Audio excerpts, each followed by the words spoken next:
After Scrimmy discovered and anointed the true Bingus, Zordog was defeated and died shortly afterwards. The Bungus tribes converged in celebration as they commemorated the greatest victory in Scrubus history.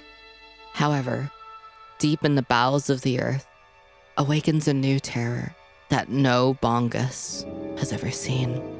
The dreaded Chungo rises from the ashes of ancient fossils given a soul by the death of Zordog.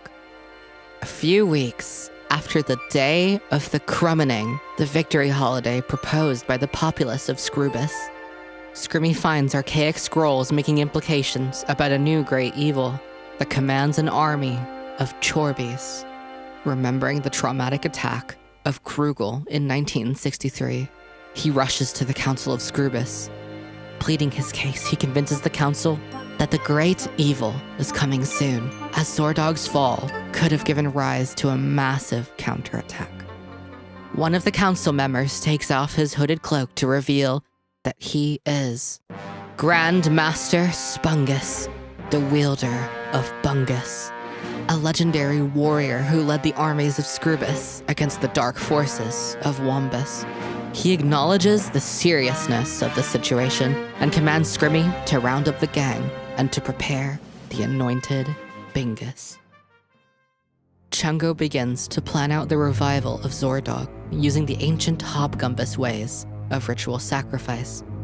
He realizes that the only way to complete the sacrifice is to use the blood of a Gugus.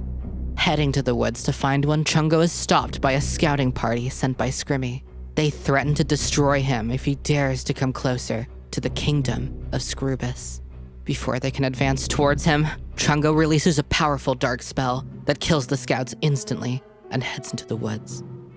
After successfully hunting down a Gugus, he returns to the summoning pit underground and begins the ritual of Habango, Rango, Stumbus, Rumbus. This revives Zordog, and they reunite, promising to build the army of Chorbis and conquer the kingdom of Scrubus once and for all. Scrimmy had finished preparing the defenses of the kingdom when he receives a letter from the far-off kingdom of Dallas, Texas, signed by the king himself.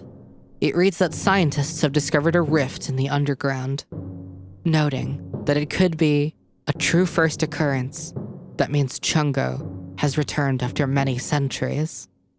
Soon after, Scrimmy is informed of the missing scout party. Before he can react to the air raid sirens blare, Scrubus was under attack. The Scruban militia deploys its finest troops alongside the royal army. Thousands of Chorbis surround the city walls and attempt to tear them down.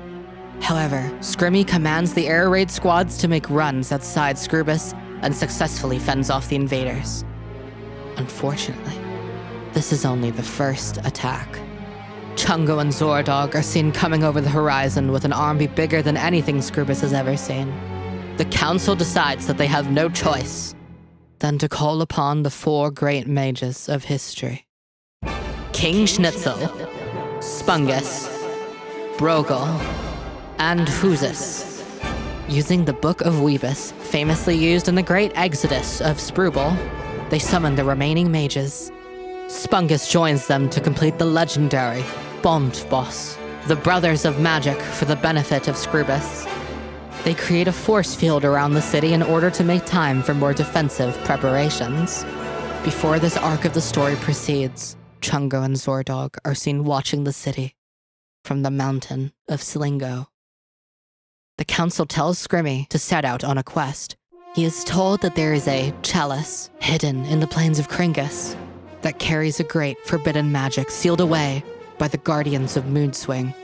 It is said that such magic could be used in time of need, but it was never specified as to what it could do.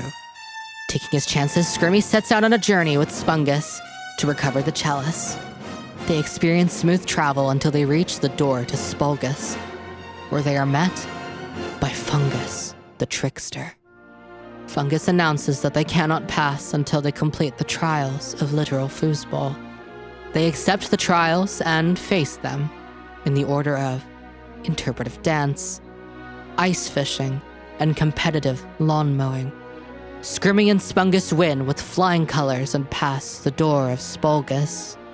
They make their way through the great halls until they reach the room of Hababa, where they find the true chalice of Mungo.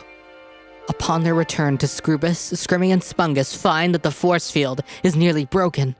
Chungo and Zordog have reached the city, and their armies are laying heavy attacks on the shield. The two heroes rush to the council's tower and present the great chalice of Mungo. They quickly bring it to the summoning room and unbind the magic spell on the cup. To their surprise, it begins to glow, and moments later, the tower erupts with a blinding light. When the light disappears, it leaves a package of grade A+ American cheese. The four mages reunite and take a slice of the cheese, consuming it whole. Scrimmy is also given a slice, the only non-mage to ever consume a holy dairy product without consent of the king. They all acquire the ancient magic power of Trumbus. The force field is broken, and the city is ablaze with the fires of Chorbis. Before too many casualties can occur, the four mages and Scrimmy lock arms and unleash the great power of Trumbus, incinerating Zordog and Chungo whole. The Chorbis cower and flee the city, and the world is saved. For now.